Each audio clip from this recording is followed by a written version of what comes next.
Good afternoon, my faithful viewers.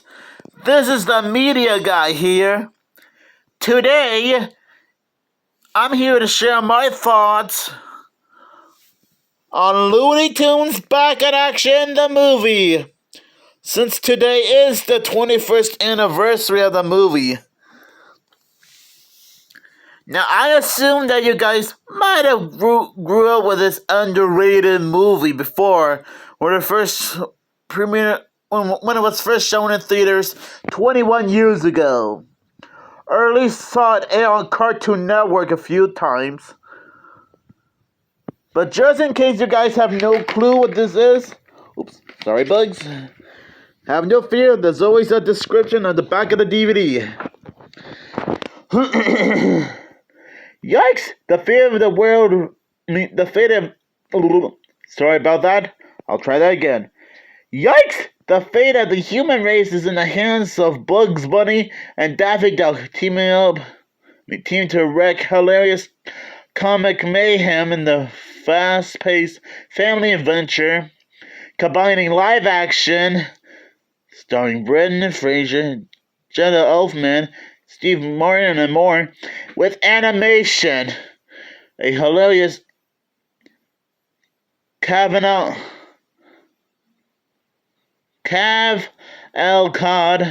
of Looney Tunes greats. Join the Toonsters as they try to obtain the powerful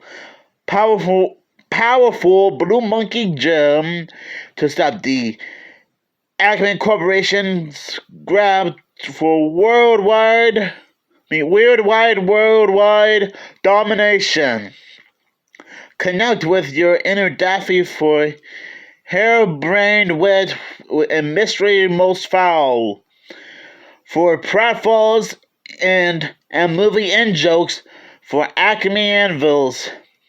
For the fun that you can catch in just one viewing. The lunatics are running the asylum. Welcome to their world. Oh boy, oh boy. So yeah, that's what this movie is all about. And honestly, I really like it. As if you know the Looney Tunes, they're still very popular now as they were 101 years ago. I like the idea of having this be like a spy type adventure and stopping the evil Acme Chairman from trying to conquer the world by turning every human being into actual monkeys. I'm sorry, I couldn't resist. There's a lot of slapstick humor in this movie. So many interesting spy-type elements in this movie. And I'm not gonna lie, when I was watching this movie, I was thinking in my mind, at some point, Austin Powers is bound to show up. Oh wait, that would have been a neat idea to have Austin Powers in this movie at some point. So yeah. This movie is a lot of fun to watch if you're like a fan of spy-type shows and movies, or probably the Looney Tunes in general, depending on what you guys think. Now, for some reason, this film has been a little bit misunderstood and a little bit underrated. Well, I guess when this film was first shown in 2003, it probably wasn't advertised that well, and it probably became a box office bomb, which is a dang shame, because I grew up with this movie countless times. Not to mention, I rewatched this film for its 20th anniversary last year, and I rewatched it again for its 21st anniversary today. And I didn't think it was that bad.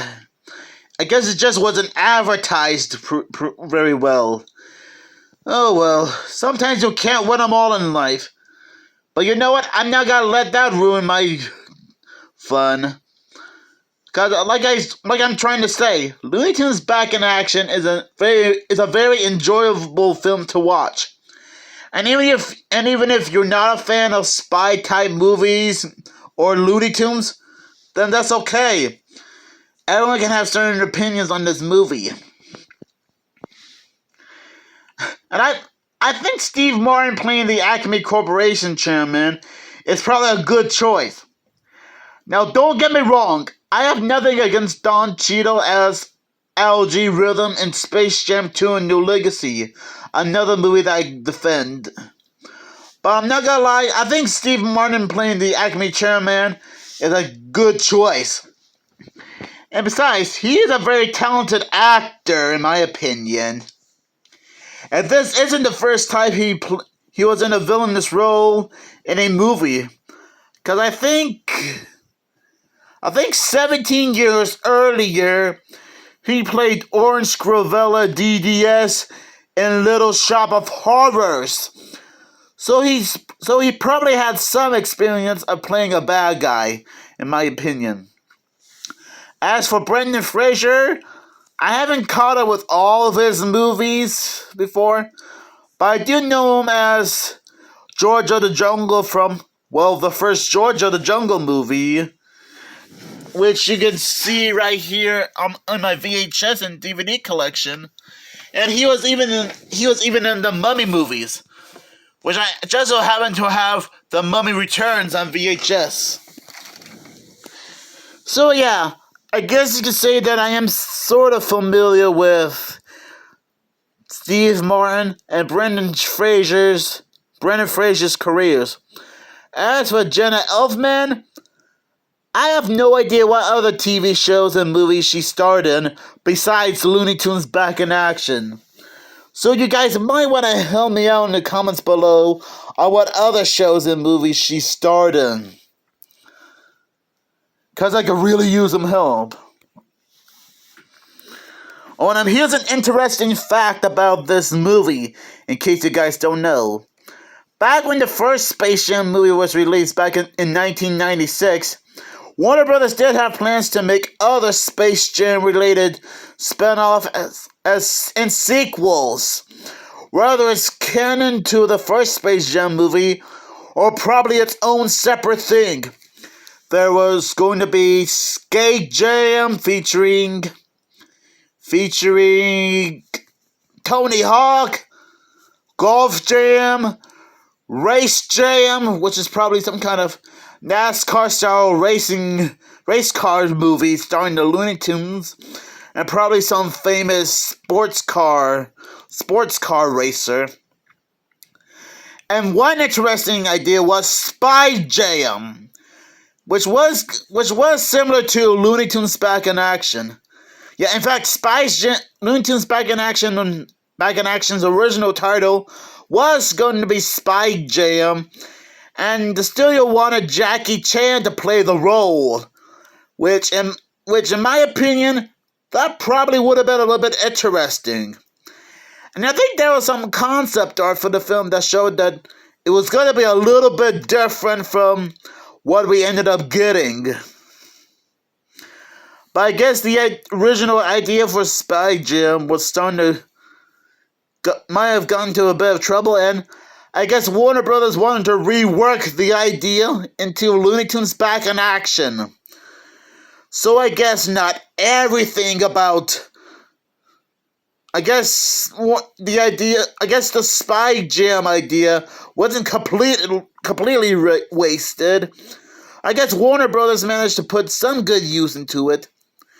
And I think other Looney Tunes characters like Marvin the Martian and Pepe Le Pew were going to get their own spin-off movies at some point.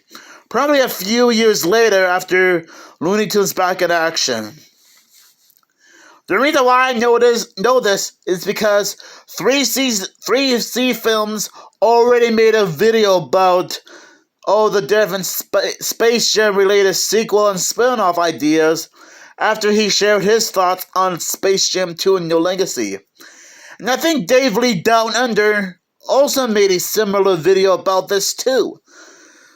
So shoutouts to 3C Films and Dave Lee Down Under for talking about the different Space Jam related sequels and spin-offs, because that was really helpful.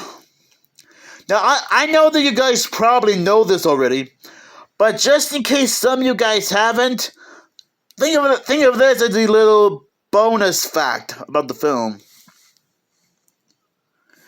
And another thing I like about this movie is the cameos. Not only that, there was a scene where the filmmakers were filming some kind of Batman-related movie, but during the restaurant scene, we even got a cameo appearance by Shaggy and Scooby arguing with Matthew Lillard about his portrayal as, well, Shaggy in the first live-action Scooby-Doo movie. And Shaggy says, "If you ever Goof on me in the sequel, I'm coming after you, man. Rock."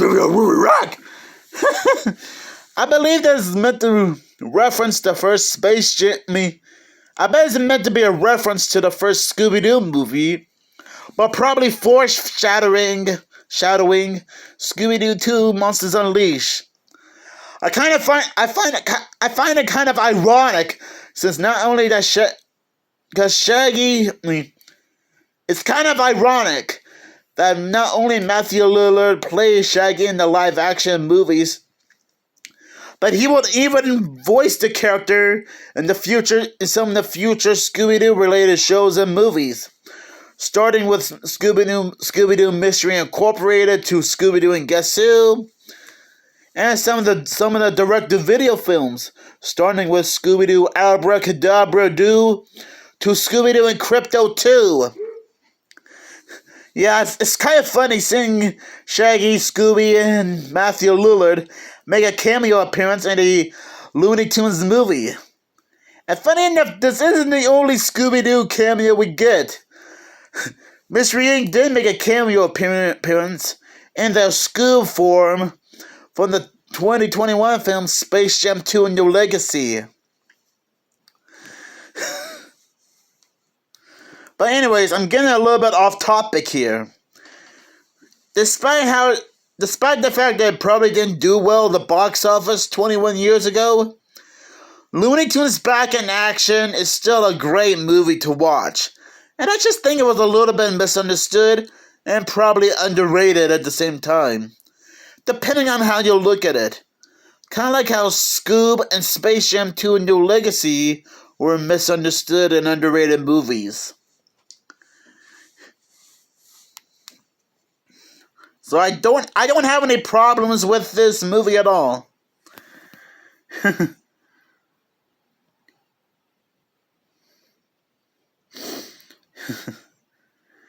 You know, it's kind of neat that the filmmakers wanted to go for a spy type movie, which isn't a bad thing in my opinion. There are some great Looney Tunes gags here and there, like during the beginning of the movie. We get the classic Wabbit season, duck season, Wabbit season, duck season gag. Now, thank you guys for watching, and if you guys have any favorite memories from Looney Tunes Back in Action, let me know down in the comments below, and see you guys in the next video.